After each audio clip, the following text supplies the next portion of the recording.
계시록 14장으로 들어가 보겠습니다. 계시록 14장에 들어가면요, 이제 환란이 끝나는 장면이죠. 모든 환란이 끝나는 것이 아니고요.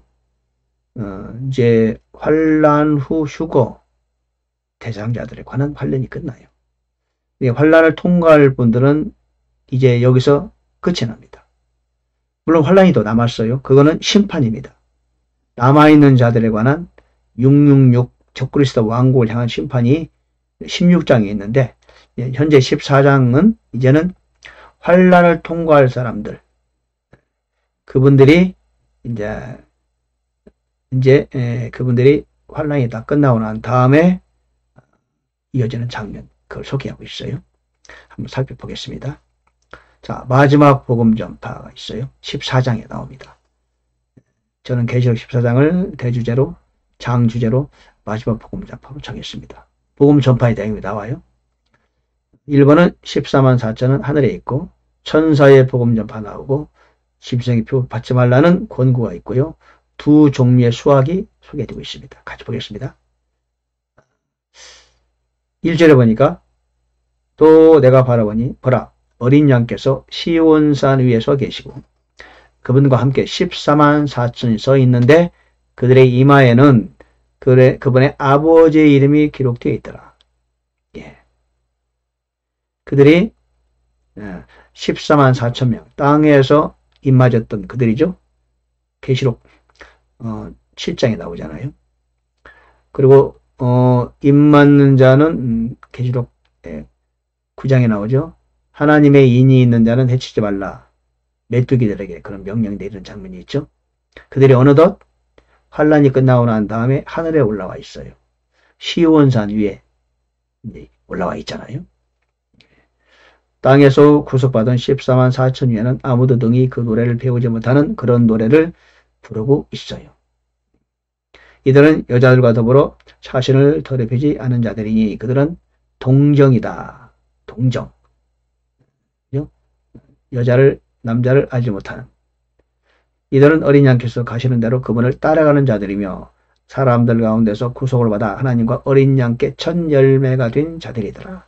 그들의 입에서 교활함을 찾을 수 없었으니 그들은 하나님의 왕좌 앞에서 잘못이 없도다. 여기서 이제 동정, 처녀 총각이라는 뜻인데 그게 무슨 뜻이냐? 결혼하지 않은 사람들 말하는 것일까? 저는 그렇게 해석은 잘 안 되더라고요.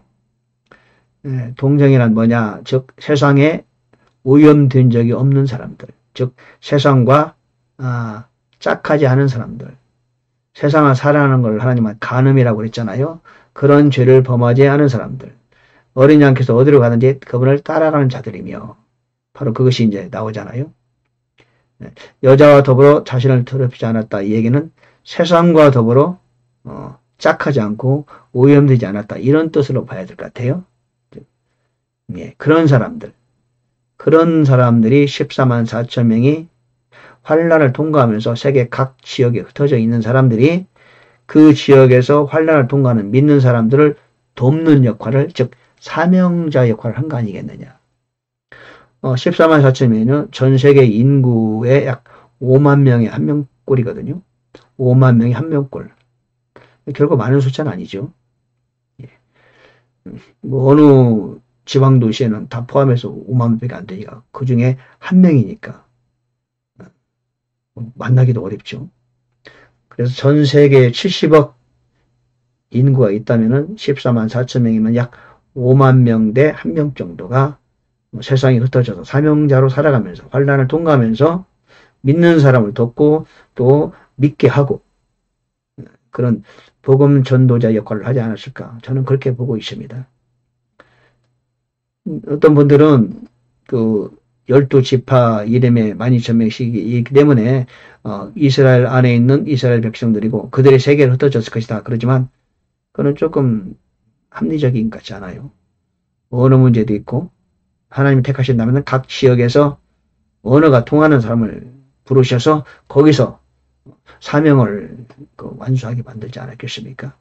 그들이 14장에 보니까 어느덧 하늘에 올라와 있어요. 그리고 6절에 보니까 예.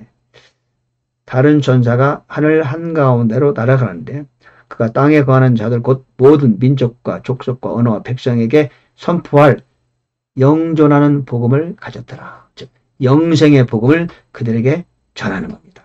천사가 직접 그가 큰 음성으로 이르되 하나님을 두려워하고 그분께 영광을 돌리라. 그분의 심판이 시간이 이르렀으니 하늘과 땅과 바다와 물들의 근원을 만드신 분께 경배하라. 그렇게 말하는 겁니다. 예. 즉 천사가 직접 복음을 전하는 겁니다. 땅에 거하는 자들에게 모든 민족과 족속과 언어와 백성에게 복음을 전하는 것. 천사가요. 그리고 또 세 번째 천사가 이제 따르며 말하는데 누구든지 짐승과 그의 형상에게 경배하고 이마나 손에나 그 표를 받으면은 천사와 어린 양 앞에서 불과 유황으로 고통을 받게 된다. 누구나 짐승과 그의 형상에게 경배하는 자들과 그의 이름의 표를 받는 자는 누구든지 낮이나 밤이나 안식을 놓지 못한다. 그렇게 또 선포하는 겁니다. 짐승의 표를 받지 말라고 사명자들이 그들에게 복음을 전하고 또한 천사가 직접 마지막에는 이제 선포하고 다니는 거죠. 12절을 보니까 여기에 성도들의 인내가 있나니 곧 여기에 하나님의 명령과 예수님의 믿음을 지키는 자들이 있느니라 하더라. 또 하늘로부터 한 음성이 나서 이르시되 기록하라. 이제부터 주 안에서 죽는 자들은 복이 있도다. 그랬어요. 그들의 행위가 그들을 따를 것이다. 이 말합니다. 즉 환난을 통과할 때는 믿음만으로 되는 게 아니에요. 왜요? 심승의 표를 받으면 안 되고 경배하면 안 되니까. 믿음과 행위가 동반돼야만이 환난 통과자가 구원을 받게 되는 거죠. 이때에도 믿음이 필요하다는 거죠.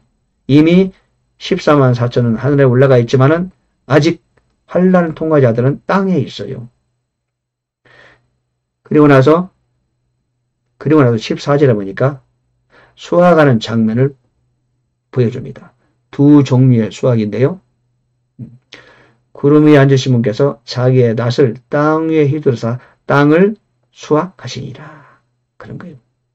네. 주의 낫을 휘둘러 수확하소서. 땅에 수확물이 익어서 주께서 수확하실 때가 이르렀나이다. 하나의 환상을 보여주는 거죠. 직접 낫으로 수확하는 게 아니고 수확하는 어떤 모습을 보여주는 거죠. 그것은 곧 환난 후 휴거자들에 관한 수확을 말하는 거죠. 또 다른 수확이 있어요. 18절에 보니까 예리한 낫을 휘둘러 땅에 포도송이를 모라. 포도가 충분히 익었다. 천사가 포도를 모아서 하나님의 진노의 포도즙 틀에 던지니 도시 밖에서 그 포도즙이 밟혔고 포도즙 틀에서 피가 나서 말 굴레까지 닿았으며 1600 스타디온이나 퍼졌더라. 1600 스타디온이라면요. 몇 킬로미터가 있까? 네? 한 스타디온이 200m거든요. 1600이면 얼마입니까? 320km네요. 그죠? 그만큼 피가 퍼졌다. 즉, 이제 적그리스도를 포함한 그 원수들에게 하나님께서는 이제 심판을 내리는 것을 미리 보여주는 겁니다. 두 종류의 수확은 이제 환상으로 보여주는 내용, 상징성이 있는 그런 수확의 내용을 보여주는 것입니다. 그리고 15장으로 넘어가게 되는 거죠. 예. 두 종류의 수확은 미리 이제 하늘에서 보여주는 장면이고요. 그리고 천사가 직접 복음을 전파하는 장면이 소개되고 있고요. 14만 4천은 이미 하늘에 환난 후 휴거자들보다 먼저 올라가 있는 장면을 보여주고 있습니다. 15장에 가면은 이제 환난을 통과한 휴거자들이 하늘에 올라와 있는 모습을 우리에게 보여주고 있습니다. 자, 14장은 여기까지 하고 마치겠습니다.